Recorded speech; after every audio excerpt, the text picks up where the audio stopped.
You're listening to the ESO Network, your station for all things geek. Ian, look at this. What, it's a police box. What on earth is he doing here? I mean, these things are usually on the street. Oh, feel it. Feel it, you feel it? It's a faint vibration. It's alive.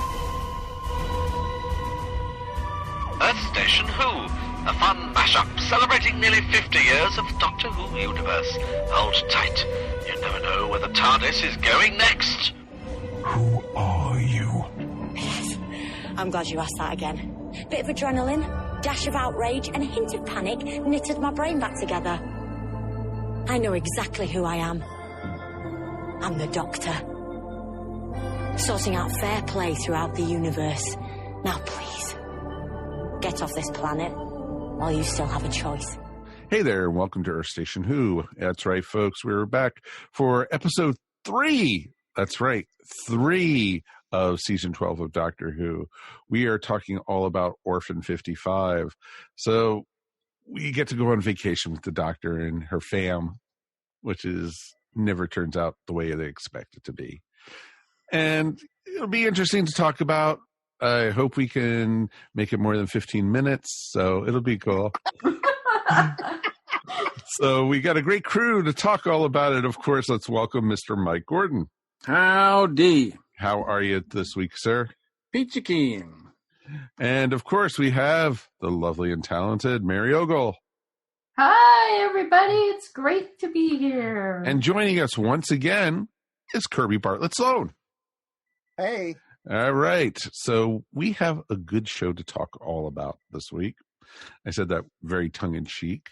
And so it'll be... Benny. Oh, I felt bad for her. Okay, we'll talk all about that in a second. Remember, there will be spoilers in this episode. So if you haven't watched Orphan 55 yet, consider yourself lucky. I mean, you will be spoiled. Yeah, well, it was spoiled, all right. Yeah, I really wanted to like this one too, and I really, really did. But it makes last week's look like masterpieces. Get it? Get it? Masterpieces. Uh-huh. Oh, I see what you did there. Hey. All part of Chibnall's evil plan. Of course it is. Of course it is. Well, we definitely would love to hear from you guys at home, so please write us at earthstationwho@esonetwork.com. Tell us what you guys thought about this one. Definitely would love to hear how this stacks up against last season's episodes, against what we've seen so far, about any, past episodes when the Doctor's going on vacation. We actually just recently did Midnight, not that long ago on the show. Oh my God, 1,000,000 times better episode. Yes, so much better. Oh, yeah.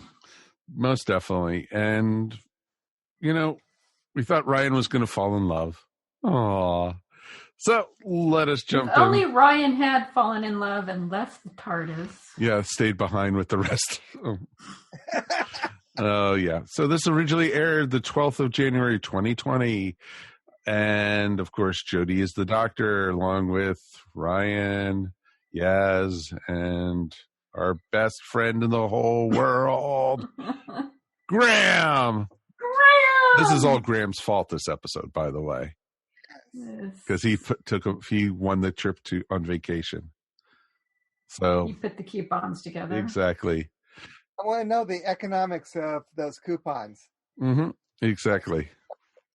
It kind of kidnaps you, on vacation. It takes you through time too, I guess. Well, it's the TARDIS, of course. So you don't know when in time this takes place. And basically the Doctor and his crew, or her crew, force of habit, go to Tranquility Spa via transport cube. And then the fun begins right as soon as they get there. Ryan gets a virus. And not just a virus, like a hopper virus. That was actually funny. I like that. Mm-hmm. That was interesting, and I definitely, I think that was one of the highlights of this one for me. Right, the first five minutes. Yeah. Then it was all downhill from there. Seeing Ryan get a virus was the highlight for you. That's not surprising to me at all. No, it was another one where Yaz was pretty much worthless. They all were useless. Yes, Yeah. did nothing. Once again, can we get a broom? Can we just get a broom? Because sweeping out. they're all just useless. Well, they were doing something. Can we get a broom for the writers? Because it's not the actors, it's the writers. There's 3 of them, and they don't know what to do with any of them. Like, that's what really annoys me. It's like, it's not a question of, oh, well, this one didn't get we can't even say that Graham's like taking over this season, because even he's been relegated to being just useless. I mean, outside of him putting together the invitation and them getting zapped, he does nothing else. Like, none of them do anything to further the plot or the storyline, I think they try to get Ryan to do something with the subplot with Bella, but it's such a stupid subplot that does nothing to advance the story. They both were sucking their thumbs. Yeah, they're just both useless. Well, this is from the same writer that gave us our talking frog last season. Yeah.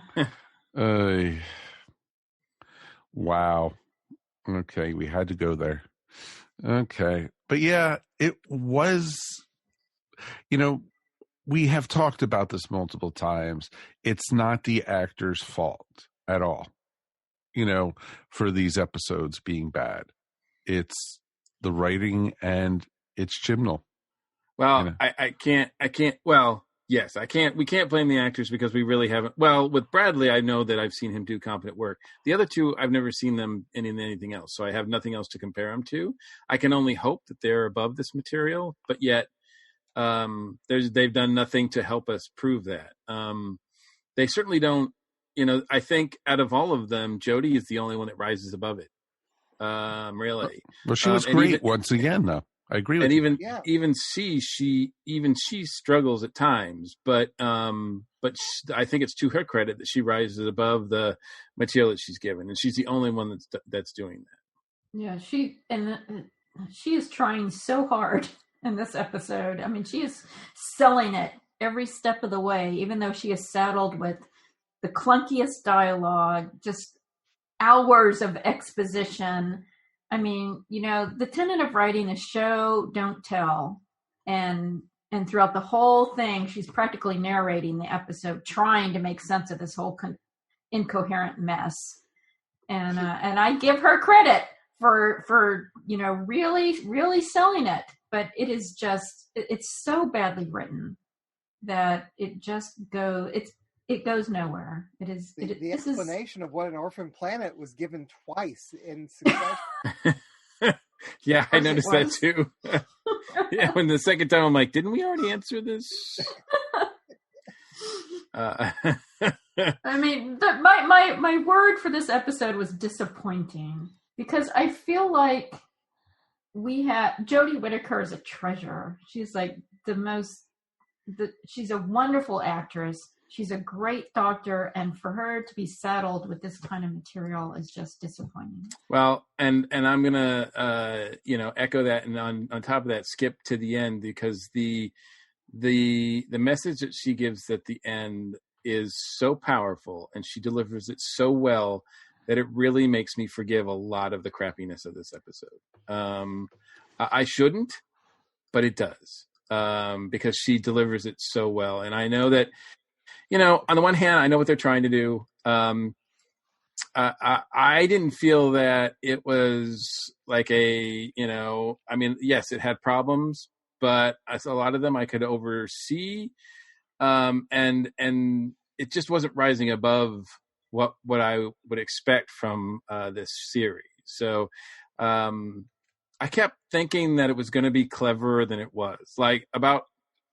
Let's see, I think by the time they made it to the tunnels, I kept thinking, oh, maybe this is like some sort of like Westworld thing because it seemed like there were a lot of people dying, but it didn't seem like anybody really like gave it much gravity, much consequence, Yeah. right? Oh, there goes another guest. Oh, wow. Yeah, exactly. So I thought, well, maybe nobody this is some cared. sort of like Westworld world where they're all signed up for these like, adventures or whatever.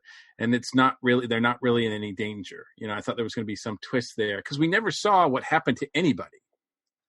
And a lot of times you're like, well, that's really, cool. Cause like, as Hitchcock says, just let people think about it. And it's going to be worse than anything they could do that they could show.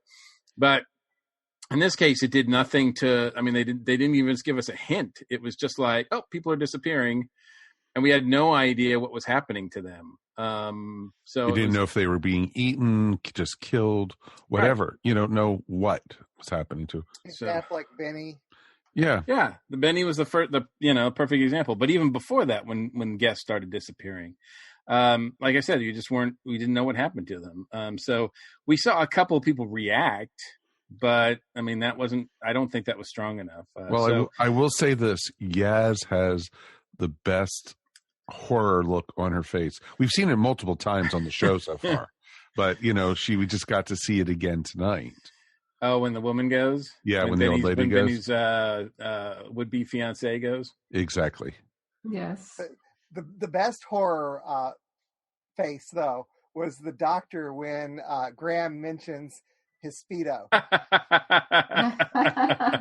Especially when he said there's multiple ones. After that, nothing's scarier I think we all were wearing the horror look. Yeah, that was the most horrifying thing about the episode. Good call there. Yeah, so I just, it's just one of those things where it's like, it's tough because, the message is there. Obviously, it's not a new, heck, I just saw Planet of the Apes, it was the same kind of thing. It's like, oh my God, they blew it up. Like, it's the same thing. Although it's the same exact thing almost. Well, yes and no. I did really notice in this one, like a lot of people are talking about it's about climate change, whatever, but this one really makes a point to blame those in the like 1%ers that are in charge of everything. It seems to go out of its way to suggest that they're more at fault, and I thought that was kind of interesting. Instead of just society in general messing up and not caring, this seemed to be saying, and it's the people that are in charge that are really responsible for this. It seemed like it was a real direct finger pointing. I just found it really heavy-handed. Sure. I felt like I was sitting in a lecture. Yeah. An endless lecture.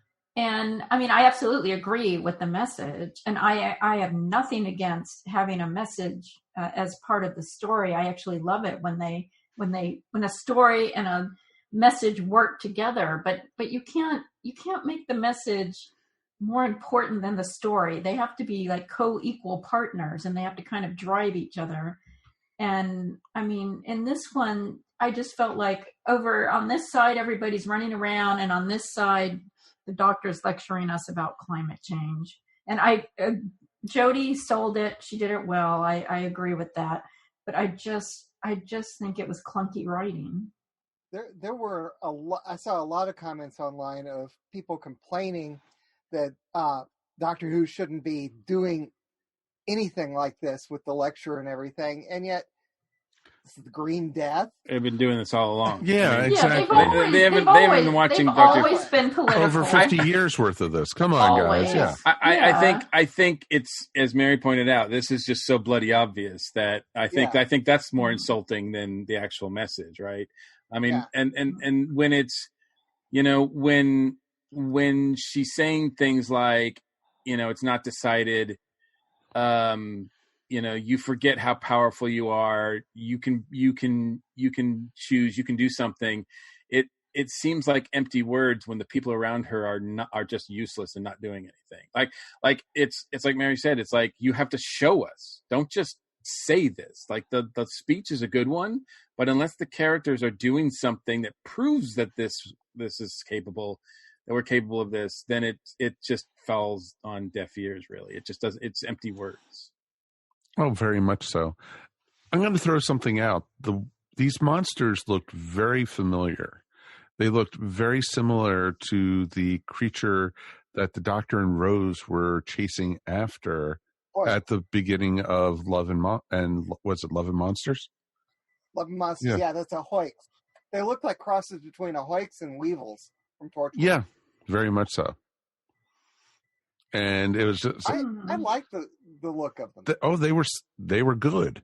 Yeah, I thought the effects on the monsters were actually pretty good. I mean, the monsters were nothing really, but I mean, they weren't developed character-wise in any way. Yeah, there was the effects were good. I mean, there's nothing left on the planet. What do they eat?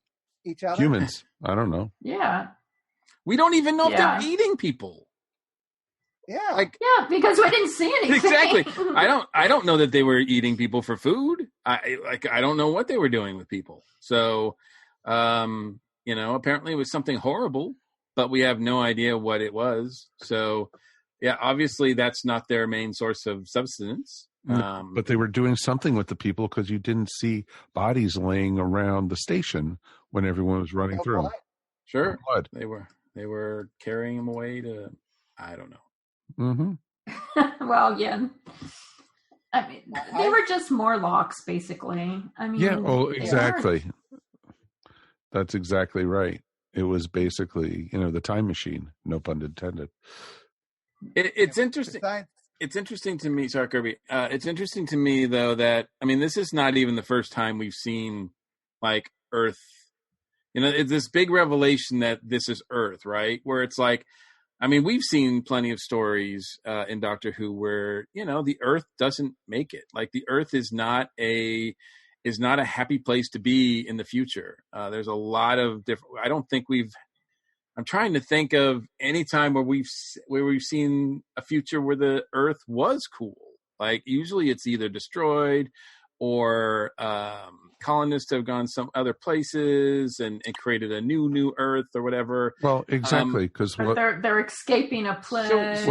Because if you think about it, this was, this could have been the time on Earth when the Doctor and Amy were seeing the giant space whales and everything, because they said Earth was evacuated because of the radiation storms.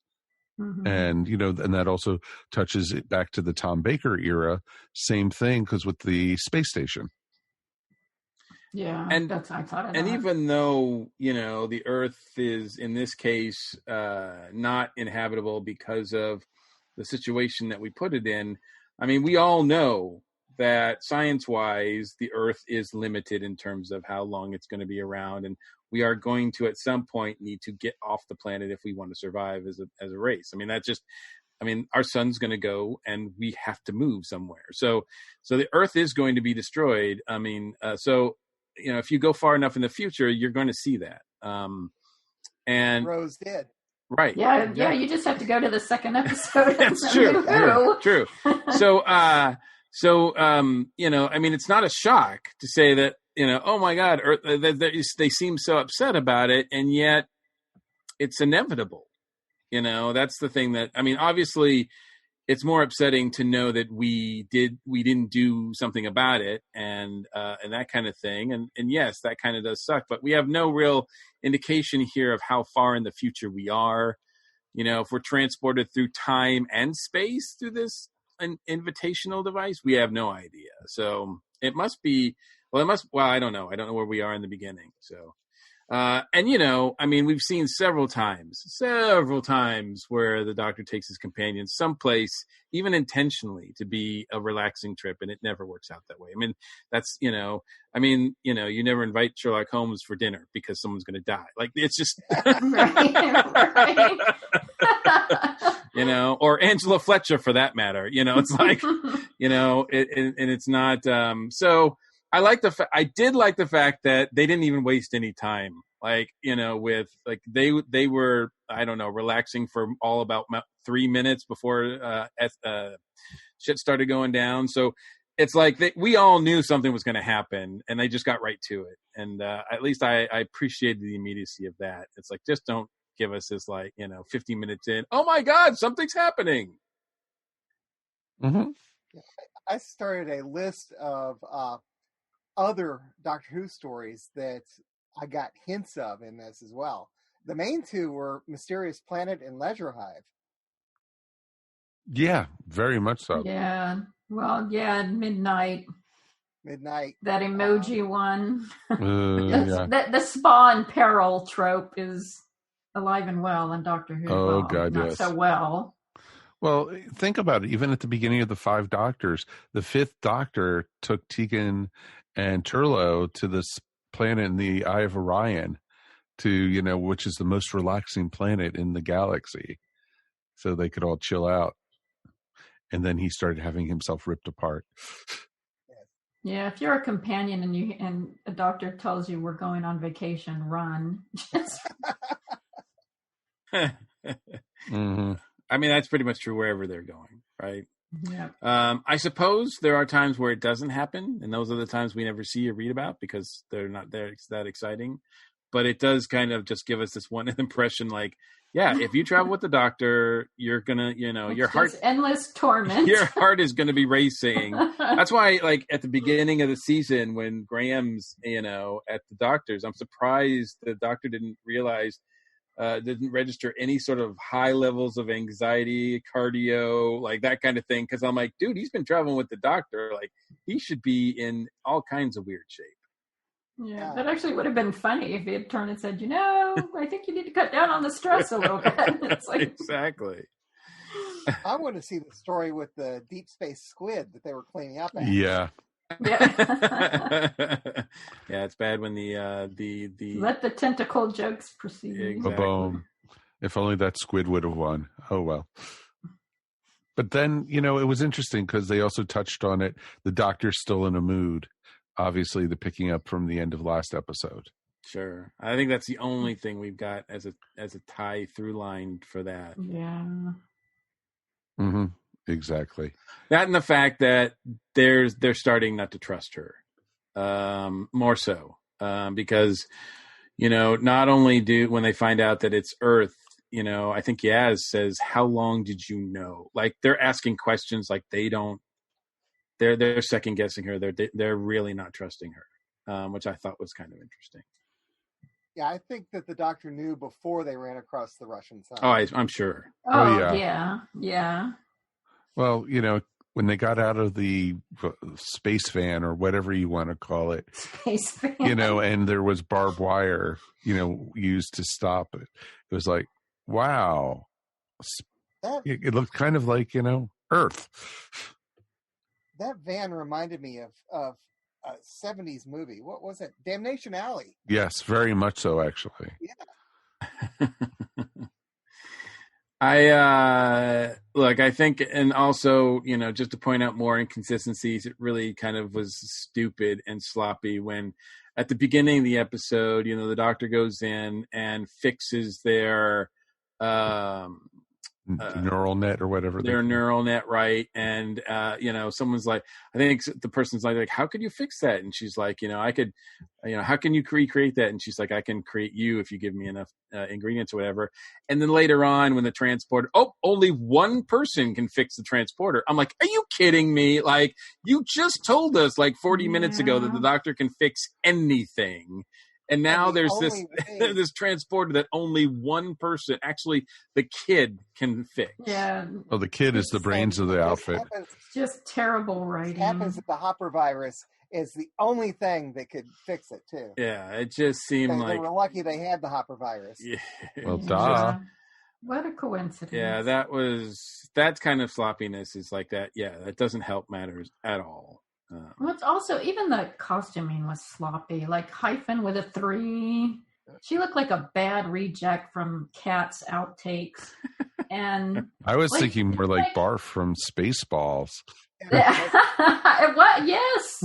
and then it's like, they're aliens. All we have to do is give them green hair. Mm-hmm. Sigh. Make a green hair joke. Yeah, I was kind of, you're right, Mary. Now I think about it, it was kind of disappointing that they were just lazy, because usually you get like, and this felt to me like a very watered down Tennant episode to me.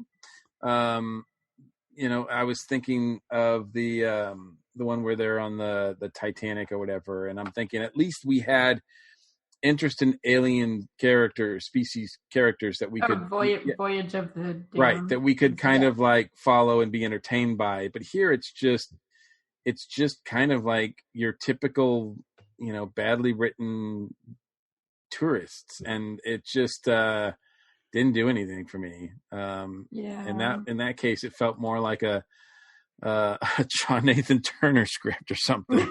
Yes. Let's blame JNT. Yeah.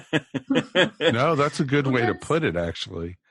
There's no character development at all. No. Nothing. Not among the companions, not among the other characters. I mean, they're so superficial. Oh, exactly. And I could have cared less that the mother came back at the very end to save the daughter.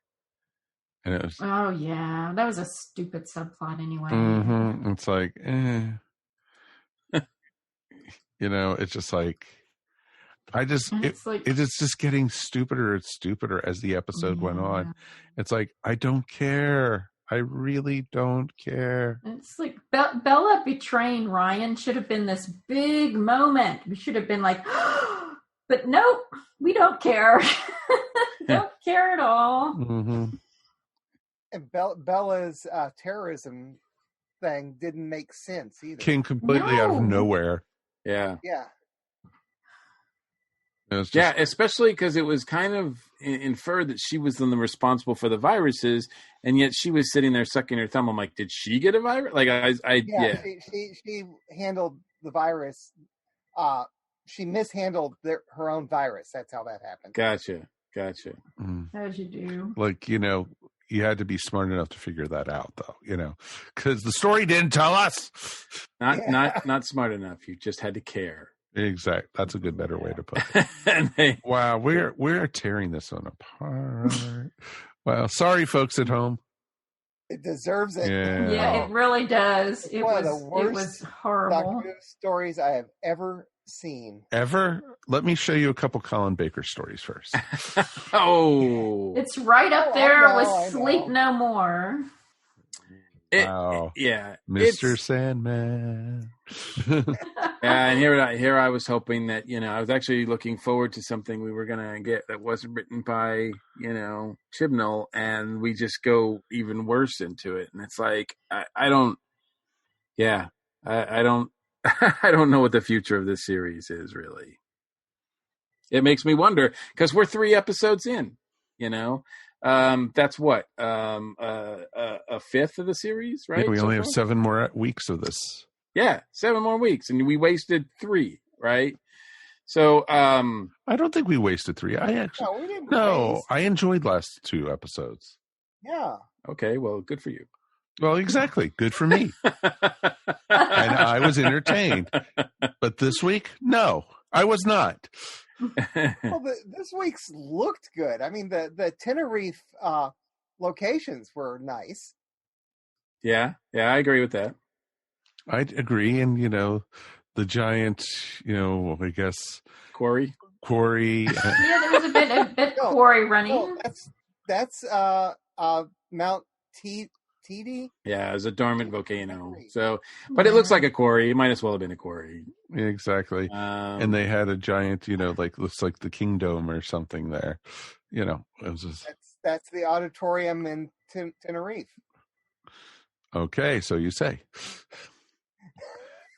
But yeah, there was a couple moments where they, I think the writer was like really clever, thinking, "Oh my God, they're going to be like, oh my God, it's her mother. Oh wow," or "Oh my God, Orphan 55 is Earth," and it's just they just fell flat. Yeah. Now, another thing of many that didn't make sense was they ran across that pristine label. It said "Made in China." Yeah. And oh yeah, what I mean, if this is post apocalyptic Earth, why is there a pristine Made in China thing? Yeah, a candy machine of all things. Yeah, exactly. I mean, maybe I don't know. It didn't make sense. Yeah. No, and it's gonna be funny because when they had the whole thing that we're saying where the people abandoned the planet and stuff like that, I started thinking Firefly about the Earth that was, and it ended up turning out to be Earth. So, Spoiler alert. Exactly. It's like It's Earth. It's Earth. Wah, wah. You just expect. I expect so much more, especially since they seem to have taken so much more time to make this season. You know, like they had a lot of time to make this season, and I thought, okay, they're gonna, things are gonna be better. Things are gonna look like they put the time and effort in, and it just goes to show you, if you don't have a good foundation, if the writing isn't good, then it's pretty hard to pull off a decent episode. You're right. If you have a shitty foundation, you're still going to get a crap house. And that points right to the relationship between the Doctor and the three companions. Like, if they were entertaining, capable, intriguing, et cetera, but this show has not done its due diligence in giving us companions that we care about. It's painful at times, because they just, you want them to die or be left behind or be replaced by somebody else. I mean, legitimately, you don't mind, because I'm not invested in any of these three people, and I've been hanging out with them for, Did you really care though about Nardo and Bill? Yes, you did. Oh, I did. Okay. Yes. Yeah. Yes. God, yes. I would absolutely say I yes. love Bill, and Nardo is great. Okay, good for you guys. I mean, I'm not saying I compare about I still don't. I wouldn't put them as my worst companions ever. But they're down the list. They're not anywhere close to the top. That's for sure. I mean, we could have had Mel in this episode. Oh God. No, I'm not going that far. Oh God, I just threw up in my mouth. Okay.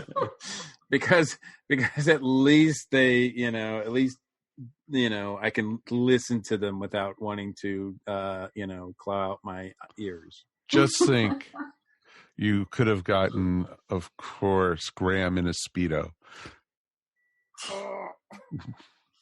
Thank you. That's all I needed to say. Have a good night, everybody. And on that note. Exactly. Wow. So were there anything, that we did like? Was there any positive other than Jodie? I'll put it that way. Oh, I was going to say Jodie. I know. Well, as Kirby pointed out, I mean, I thought the effects, the location were good. And I think we all pointed out that the aliens looked kind of cool. I don't know if I agree. I liked the way they were shot all the way, but and some of the directing behind them.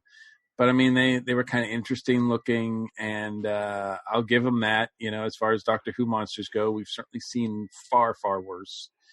And that's about it. When you bring up that, we didn't talk about the directing much, but I thought the directing was also pretty bad. Sure. Oh, yes, I agree with that. Episode, the camera angles were just bizarre. Well, even the scenes going one scene to the next didn't even move smoothly. No, it was really choppy. Yeah, it was.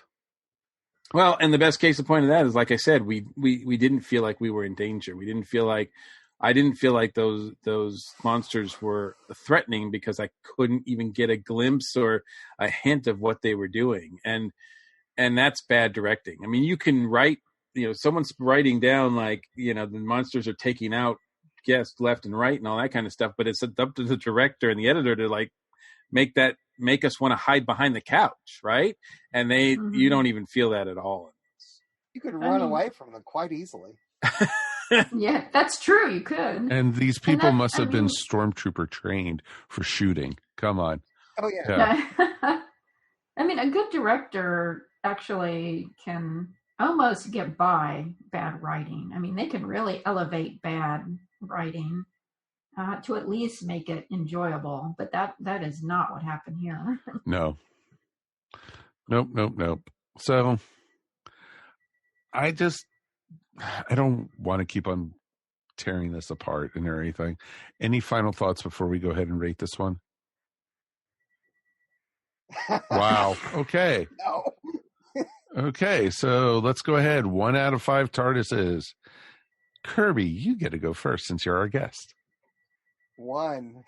Wow. Wow. Okay. absolutely horrible. Now I don't want to see this one again, and yet I have to watch it again for the 20 megabyte Doctor Who podcast this weekend. Oh, I feel for you. Actually, I may not watch it again. I'll say I couldn't stand it. Wow. That's pretty telling right there. Okay, then. All right. Mary. Oh, man, I wish I could give it negative numbers. But I will also say 1 because it's a complete and utter failure. It really is. The directing, the writing, the acting isn't even all that great on some levels, except Jodie. Jodie's fantastic, so she pulls it out of negative territory. But other than that, it's just a complete and total mess. Okay. That could be a possibility. All right, Mikey. You know what? I'm not going to lie. I'm going to say that like I said, the quote at the end, if I took that on its own without reference to anything in the episode, her delivery of that felt like a doctor moment.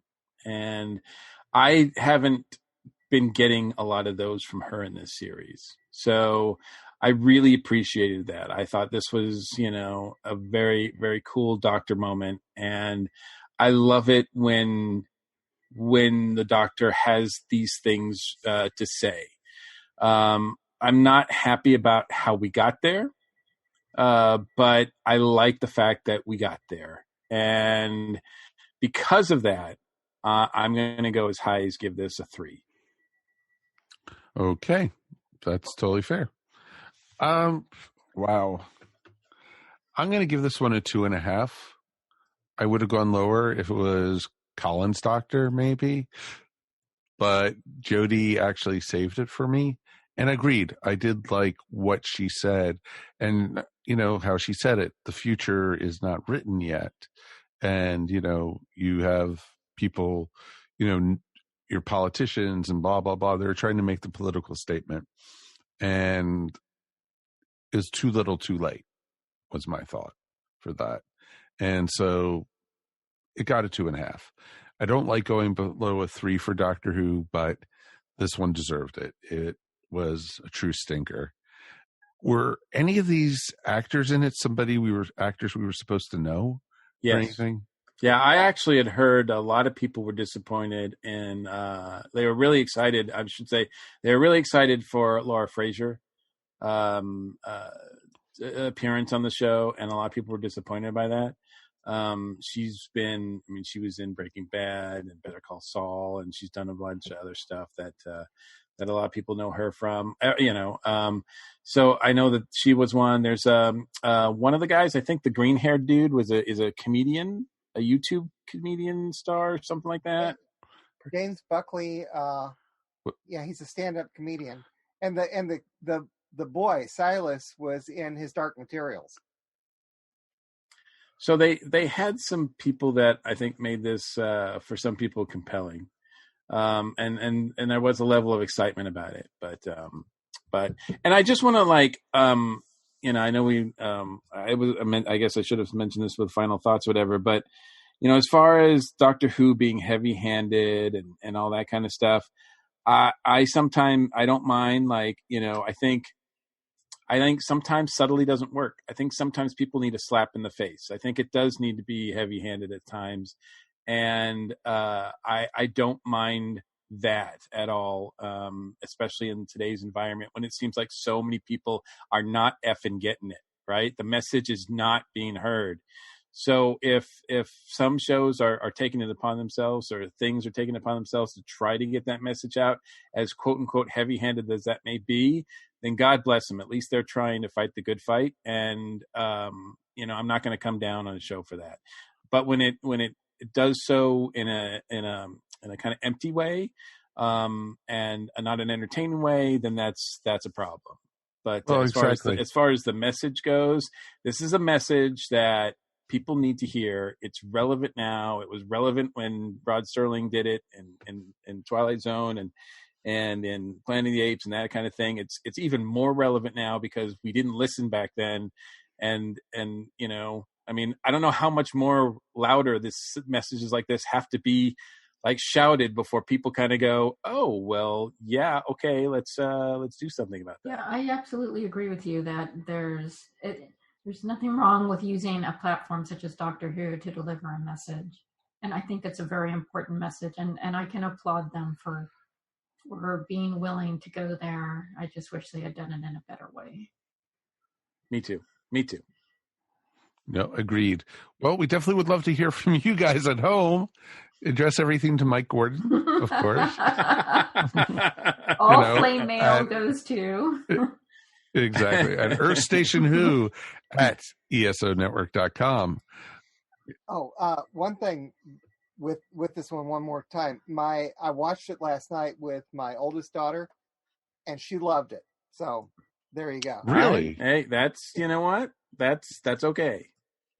Okay, there we go. That's okay. And I appreciate that, and I'm glad for that, you know, because I'm glad to see that it's resonating with somebody. Yeah, I did not tell her my opinion of it before we watched it. I just sat down with her because we're watching everything. You know, it was funny though, because Judy wanted me to watch it before her because she was doing some other stuff. I am so glad I didn't. I am so glad I just waited to watch it the one time. Because I don't know if I'll watch this one again. But, you know, all right, folks. We will be back again next week, hopefully with a better episode and more positive attitude. We're going to be talking all about Nikola Tesla's Night of Terror.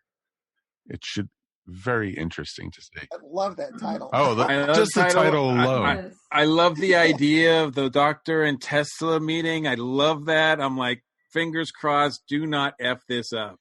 Mm-hmm, exactly. This could be one of the coolest moments in Doctor Who history, and I just wish I had more confidence in the crew that's delivering these kind of things. Yep, agreed.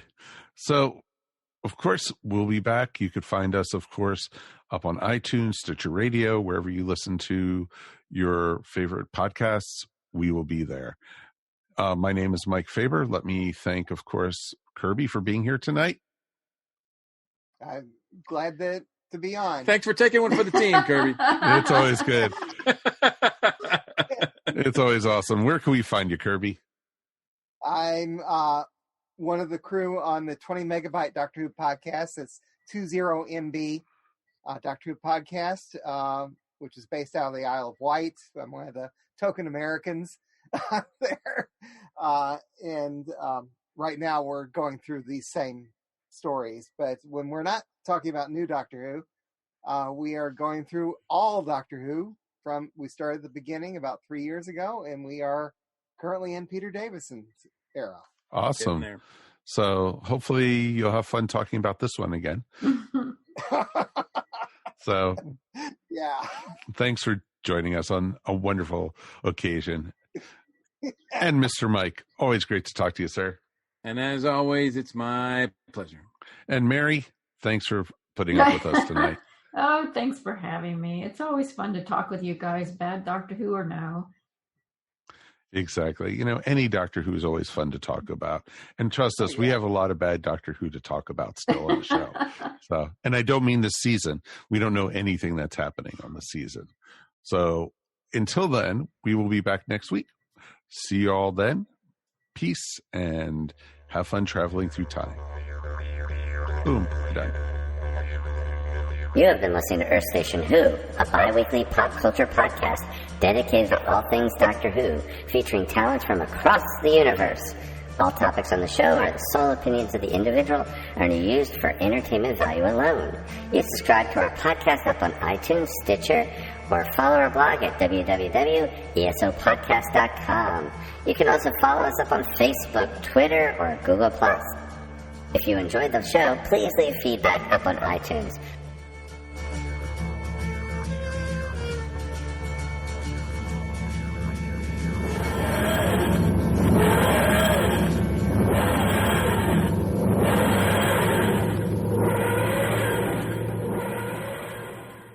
This is a Nerd Atlanta flashback featuring comic book artist Lawson Chambers. Whenever people reboot things, there's this instinct to make it darker and grittier. Yeah. And they're like, we don't need to see a darker, grittier Sonic the Hedgehog.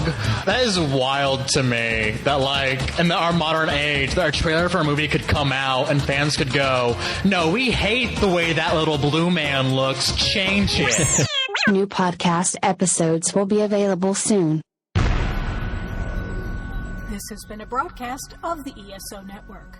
Be part of the crew and help support our shows by donating to our ESO Patreon or by shopping through Amazon.com or the TeePublic Store, which can all be found at www.esonetwork.com. The ESO Network, your station for all things geek.